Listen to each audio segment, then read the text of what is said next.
Assalamualaikum warahmatullahi wabarakatuh. Oke, pada pagi hari ini kami dari kelompok 3 ingin mempresentasikan hasil diskusi kami tentang desain pembelajaran tematik. Oke, kelompok kami beranggotakan 6 orang. Yang pertama ada saya sendiri, Awali Mutakin, kedua Cikal Jiwani Putri, 3 Rida Zulaika, 4 Asih Setiawati, 5 Anissa Dwi, dan 6 Rizky Prana Putra.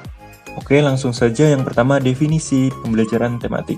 Maksud dengan definisi desain pembelajaran tematik adalah suatu rancangan proses pelaksanaan pembelajaran dengan melibatkan berbagai mata pelajaran dalam suatu kerangka untuk dalam mencapai tujuan pembelajaran yang diharapkan di dalam kelas. Jadi maksudnya adalah desain pembelajaran ini adalah dimana yang menggabungkan mata pelajaran satu dengan mata pelajaran lain yang tujuannya adalah memberikan pengalaman bermakna kepada siswa.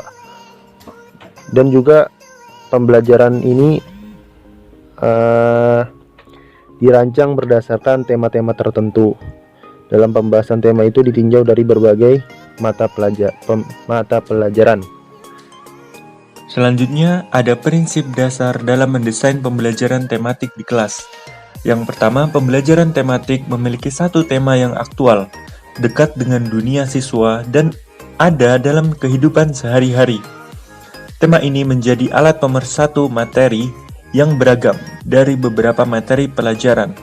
Pembelajaran tematik perlu memilih materi beberapa mata pelajaran yang mungkin dan saling terkait.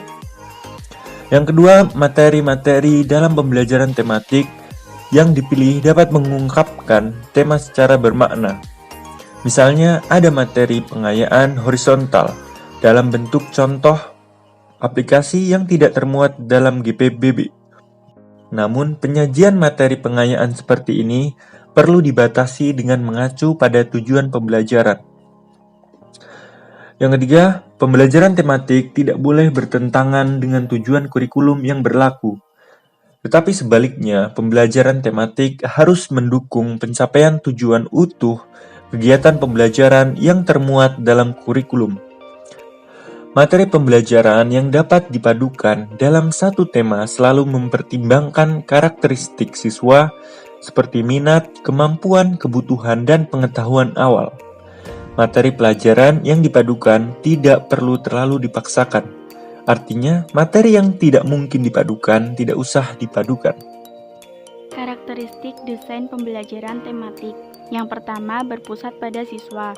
Hal ini sesuai dengan pendekatan belajar, yang mana siswa sebagai subjek belajar dan guru sebagai fasilitator untuk memberi kemudahan pada siswa dalam melakukan aktivitas belajar. Yang kedua, memberikan pengalaman langsung. Dengan pengalaman ini, siswa dihadapkan pada sesuatu yang nyata atau konkret sebagai dasar untuk memahami hal-hal yang lebih abstrak.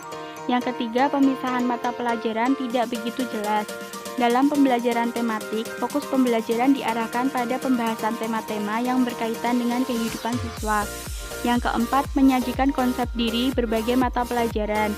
Proses pembelajaran tematik menyajikan konsep-konsep dari berbagai mata pelajaran dalam suatu pembelajaran, sehingga siswa dapat memahami konsep-konsep tersebut secara utuh. Hal ini diperlukan untuk membantu siswa dalam memecahkan masalah yang dihadapi dalam kehidupan sehari-hari. Yang kelima, bersifat fleksibel. Artinya, guru dapat mengaitkan bahan ajar dari satu mata pelajaran dengan mata pelajaran lainnya, atau bahkan mengaitkannya dengan kehidupan siswa dan keadaan lingkungan sekolah. Yang keenam, hasil sesuai dengan minat dan kebutuhan, yang dimana siswa diberikan kesempatan untuk mengoptimalkan potensi yang dimilikinya sesuai minat dan kebutuhannya. Baiklah, melanjutkan, materi selanjutnya adalah langkah-langkah dalam mendesain pembelajaran tematik. Langkah yang pertama adalah memilih dan mengembangkan tema. Jadi, tema merupakan alat atau wadah untuk mengenalkan berbagai konsep kepada peserta didik secara utuh. Dalam pembelajaran, tema diberikan dengan maksud menyuarakan isi kurikulum dalam satu kesatuan yang utuh, untuk memperkaya perbendaharaan bahasa peserta didik dan membuat pembelajaran lebih bermakna. Adapun sumber-sumber yang bisa dijadikan tema. Yang pertama adalah minat dari peserta didik. Peserta didik lebih minat dalam bidang apa, kemudian itu bisa dijadikan menjadi tema. Yang kedua adalah peristiwa khusus. Yang ketiga, kejadian tidak terduga. Yang keempat, guru. Yang kelima, orang tua. Dan yang terakhir, bisa dari lembaga sekolah itu sendiri. Dalam menyusun sebuah tema, ada beberapa prinsip yang harus ditentukan atau diperhatikan.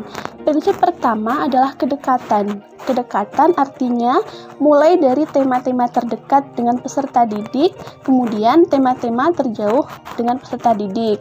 Contohnya, untuk tema-tema terdekat adalah diri sendiri, lingkungan, kebutuhan, dan untuk tema-tema terjauh seperti alam semesta. Prinsip yang kedua adalah kesederhanaan. Maksudnya, tema dipilih mulai dari hal-hal yang paling sederhana sampai dengan hal-hal yang paling kompleks menurut anak. Yang ketiga adalah menarik. Jelas, kita harus memilih tema semenarik mungkin agar tema tersebut bisa lebih mudah diingat. Yang keempat atau yang terakhir adalah kesesuaian. Maksud dari kesesuaian adalah disesuaikan dengan kondisi dan situasi yang ada di sekitar peserta didik. Langkah kedua adalah penjabaran tema. Tema yang dipilih harus dijabarkan ke dalam sub-sub tema dan konsep yang di dalamnya terkandung istilah, fakta, dan prinsip, kemudian dijabarkan dalam bidang-bidang pengembangan dan prinsip belajar yang lebih operasional. Tahap ketiga adalah perencanaan. Hal-hal yang dilakukan guru dalam tahap perencanaan adalah 1. Menentukan jenis mata pelajaran dan jenis keterampilan yang dipadukan. Dalam hal ini, karakteristik mata pelajaran menjadi pijakan akan keterampilan apa yang akan dipadukan. Misalnya, mata pelajaran sains dan matematika dipadukan dengan keterampilan berpikir dan mengorganisir. Yang kedua, memilih kajian materi, standar kompetensi, standar dasar, dan indikator. Kemudian yang ketiga, menentukan sub keterampilan yang dipadukan. Secara umum, keterampilan yang harus dikuasai meliputi keterampilan berpikir, keterampilan sosial, dan keterampilan mengorganisasi. Masing-masing dari mereka terdiri dari sub keterampilan. Misalnya, keterampilan berpikir meliputi memprediksi, menyimpulkan, mengklasifikasi, dan lain-lain. Yang keempat, merumuskan indikator hasil belajar. Indikator hasil belajar dirumuskan berdasarkan kompetensi dasar dan indikator yang telah dirumuskan. Kemudian yang kelima adalah menentukan langkah-langkah pembelajaran. Langkah-langkah ini diperlukan untuk mengintegrasikan tiap sub keterampilan yang telah dipilih. Kemudian tahapan yang keempat adalah pelaksanaan. Tahap pelaksanaan pembelajaran mengikuti skenario pembelajaran. Tidak ada satu model pembelajaran tunggal yang cocok untuk suatu topik dalam pembelajaran tematik, sehingga dalam satu tatap muka dapat dipadukan dengan beberapa model pembelajaran. Prinsip utama dalam pelaksanaan meliputi 1. Guru tidak boleh menjadi single aktor yang mendominasi pembelajaran. Peran guru adalah sebagai fasilitator, sehingga dalam pembelajaran memungkinkan siswa bekerja secara mandiri. Kemudian yang kedua adalah pemberian tanggung jawab individu dan kelompok harus jelas dalam tiap tugas.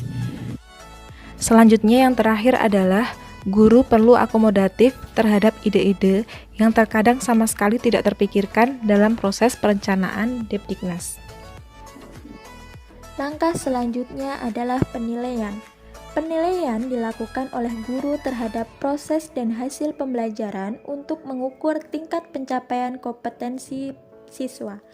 Penilaian meliputi kognitif, afektif, maupun psikomotorik.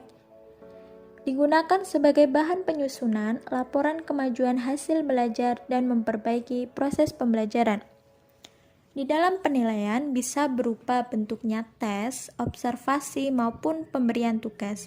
Di dalam tes itu bisa berupa tes lisan maupun tes tertulis, sedangkan observasi melalui pengamatan, dan yang terakhir pemberian tugas bisa berupa individu maupun kelompok.